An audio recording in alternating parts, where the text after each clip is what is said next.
در تک میرے آ پہنچے ہیں نفرت کے پجاری، واہ واہ، اب تم ہی محبت کی یہ جاگیر سنبھالو۔ السلام علیکم ناظرین، کیسے ہیں آپ؟ سنیں گے دوستو آج کی اس ویڈیو میں عمران پرتاپ علی کی تڑپا دینے والی نظم۔ اس سے پہلے بہترین بات سنتے ہیں، تنہا رہ لے لیکن اپنا معیار مت گرائیں، عزت کے بغیر محبت کا کوئی وجود نہیں۔ چلے پہلے سنتے ہیں عمران بھائی کی نظم۔ تو آپ سے گزارش ہے ویڈیو کو لائک کیجیے اور چینل کو ضرور سبسکرائب کیجیے۔ کہ جب نام میرا آئے تو اٹھلاتے بھی ہو تم، اور حد ہے کہ تاریخ کو جھٹلاتے بھی ہو تم۔ دنیا سے کوئی آئے تو لا کر میرے در پر، دنیا سے کوئی آئے تو لا کر میرے در پر، مجھ کو ہی بڑی شان سے دکھلاتے بھی ہو تم۔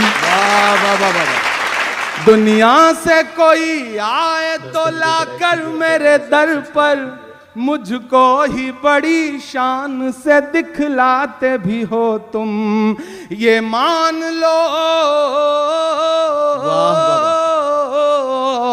یہ مان لو، یہ مان لو، اس ملک کا میں آج ہوں کل ہوں، میں تاج محل تاج محل تاج محل ہوں، میں تاج محل ہوں، میں تاج محل ہوں۔ کیا کہنا، واہ واہ واہ۔ نہیں آپ جو بھی مانگ کر رہے ہیں ساری بھری جائیں گی، آپ مطمئن رہیں انشاءاللہ۔ یہ مان لو، اس ملک کا میں آج ہوں کل ہوں، میں تاج محل تاج محل تاج محل ہوں، میں تاج محل ہوں۔ کہ اٹھو نئی نسلوں کرو تدبیر سنبھالو، اٹھو نئی نسلوں کرو تدبیر سنبھالو، میں پیار کی ہوں جاگتی تصویر سنبھالو۔ در تک میرے آ پہنچے ہیں نفرت کے پجاری، در تک میرے آ پہنچے ہیں نفرت کے پجاری، در تک میرے آ پہنچے ہیں نفرت کے پجاری، اب تم ہی محبت کی یہ جاگیر سنبھالو۔ دعاؤں سے دامن بھر کے مجھے بلا کرنا، میں تو مصرے پڑھ رہا ہوں۔ کہ اٹھو نئی نسلوں کرو تدبیر سنبھالو، میں پیار کی ہوں جاگتی تصویر سنبھالو۔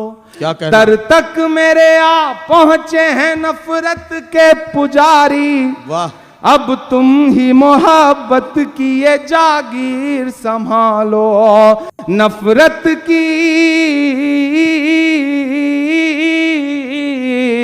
نفرت کی سیاست میں محبت کی پہل ہوں، میں تاج محل تاج محل تاج محل ہوں، میں تاج محل ہوں، میں تاج محل۔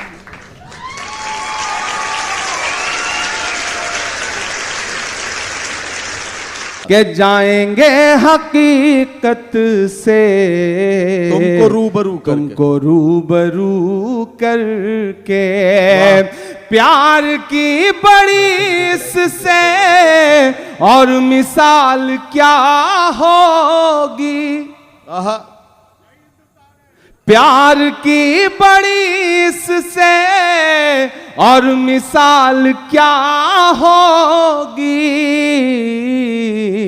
ہم نماز پڑھتے ہیں گنگا میں وضو کر کے، ہم نماز پڑھتے ہیں گنگا میں وضو کر کے، گنگا میں وضو کر۔ دوستو عمران بھائی کی نظم سننے کے بعد آپ اپنی رائے میں کیا کہنا چاہتے ہیں وہ نیچے کمنٹ باکس میں ضرور بتائیں۔ آئیے دوستو منتخبات اس کتاب سے ایمان احادیث سنتے ہیں۔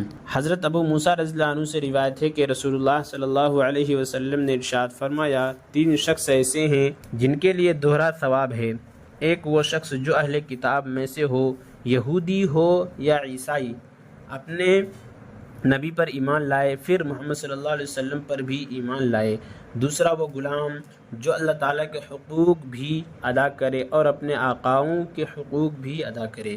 تیسرا وہ شخص جس کی کوئی باندی ہو اور اس نے اس کی خوب اچھی تربیت کی ہو اور اسے خوب اچھی تعلیم دی ہو، پھر اسے آزاد کر کے اس سے شادی کر لی تو اس کے لیے دوہرا اجر ہے۔ فائدہ حدیث شریف کا مقصد یہ ہے کہ ان لوگوں کے نام اعمال میں ہر عمل کا ثواب دوسرے کے عمل کے مقابلہ میں دوہرا لکھا جائے گا۔ مثلا اگر کوئی دوسرا شخص نماز پڑھے تو اسے 10 گنا ثواب ملے گا، اور یہی عمل ان تینوں میں سے کوئی کرے تو اسے 20 گنا ثواب ملے گا۔ حضرت جابر بن عبداللہ رضی اللہ عنہما سے روایت ہے کہ وہ رسول اللہ صلی اللہ علیہ وسلم کے ساتھ اس غزوہ میں شریک تھے جو نجد کی طرف ہوا تھا۔ جب رسول اللہ صلی اللہ علیہ وسلم غزوہ سے واپس ہوئے تو یہ بھی آپ کے ساتھ واپس ہوئے۔ واپسی میں یہ واقعہ پیش آیا کہ صحابہ کرام رضی اللہ عنہم دوپہر کے وقت ایک ایسے جنگل میں پہنچے جہاں کیکر کے درخت زیادہ تھے۔ رسول اللہ صلی اللہ علیہ وسلم وہاں آرام کرنے کے لیے ٹھہر گئے۔ صحابہ درختوں کے سائے کے تلاش میں ادھر ادھر پھیل گئے۔ رسول اللہ صلی اللہ علیہ وسلم نے بھی کیکر کے درخت کے نیچے آرام فرمانے لگے۔ آرام فرمانے کے لیے قیام کیا اور درخت پر اپنی تلوار لٹکا دی، اور ہم بھی تھوڑی دیر کے لیے درختوں کے سایہ میں سو گئے۔ اچانک ہم نے سنا کہ رسول اللہ صلی اللہ علیہ وسلم ہمیں آواز دے رہے ہیں۔ جب ہم وہاں پہنچے تو آپ کے پاس ایک دیہاتی کافر موجود تھا۔ آپ صلی اللہ علیہ وسلم نے فرمایا میں سو رہا تھا، اس نے میری تلوار مجھ پر سونپ لی، پھر میری آنکھ کھل گئی تو میں نے دیکھا کہ میری ننگی تلوار اس کے ہاتھ میں ہے۔ اس نے مجھ سے کہا تجھ کو مجھ سے کون بچائے گا؟ میں نے 3 مرتبہ کہا اللہ۔ آپ صلی اللہ علیہ وسلم نے اس دیہاتی کو کوئی سزا نہیں دی اور اٹھ کر بیٹھ گئے۔ حضرت ابو ہریرہ رضی اللہ عنہ روایت کرتے ہیں کہ نبی کریم صلی اللہ علیہ وسلم نے ارشاد فرمایا، اللہ تعالیٰ کا ارشاد ہے تم خرچ کرو میں تمہیں دوں گا۔ پھر رسول اللہ صلی اللہ علیہ وسلم نے ارشاد فرمایا، اللہ تعالیٰ کا ہاتھ یعنی اس کا خزانہ بھرا ہوا ہے، رات اور دن کا مسلسل خرچ اس خزانے کو کم نہیں کرتا۔ کیا تم نہیں دیکھتے کہ جب سے اللہ تعالیٰ نے آسمان و زمین کو پیدا کیا اور اس سے بھی پہلے جب کہ اس کا عرش پانی پر تھا کتنا خرچ کیا ہے؟ اس کے باوجود ان کے خزانے میں کچھ کمی نہیں ہوئی۔ تقدیر کے اچھے برے فیصلوں کا ترازو انہی کے ہاتھ میں ہے۔ حضرت ابو ذر رضی اللہ عنہ رسول اللہ صلی اللہ علیہ وسلم سے روایت کرتے ہیں کہ آپ صلی اللہ علیہ وسلم نے ارشاد فرمایا، میں وہ چیزیں دیکھتا ہوں جو تم نہیں دیکھتے، اور وہ باتیں سنتا ہوں جو تم نہیں سنتے۔ آسمان عظمت الہی کے بوجھ سے چڑچڑاتا ہے، جیسے کہ چارپائی وغیرہ وزن کے بوجھ سے بولنے لگتی ہے، اور آسمان کا حق ہے کہ وہ بولے کہ عظمت کا بوجھ بہت ہوتا ہے، اس میں 4 انگلیوں کے برابر بھی کوئی جگہ خالی نہیں ہے جہاں کوئی نہ کوئی فرشتہ اپنی پیشانی سجدہ میں اللہ تعالیٰ کے سامنے نہ رکھے ہوئے ہو۔ اللہ کی قسم اگر تم وہ باتیں جانتے ہو جو میں جانتا ہوں تو کم ہنستے اور زیادہ روتے، اور بستروں پر اپنی بیویوں سے لطف اندوز نہ ہوتے، اور اللہ تعالیٰ سے فریاد کرتے ہوئے ویرانوں میں نکل جاتے۔ کاش میں ایک درخت ہوتا جو جڑ سے کاٹ دیا جاتا۔ حضرت عمر بن خطاب رضی اللہ عنہ سے روایت ہے کہ نبی کریم صلی اللہ علیہ وسلم نے ارشاد فرمایا، جس شخص کی موت اس حال میں آئے کہ وہ اللہ تعالیٰ پر اور قیامت کے دن پر ایمان رکھتا ہو، اس سے کہا جائے گا کہ تم جنت کے 8 دروازوں میں سے جس سے چاہو داخل ہو جاؤ۔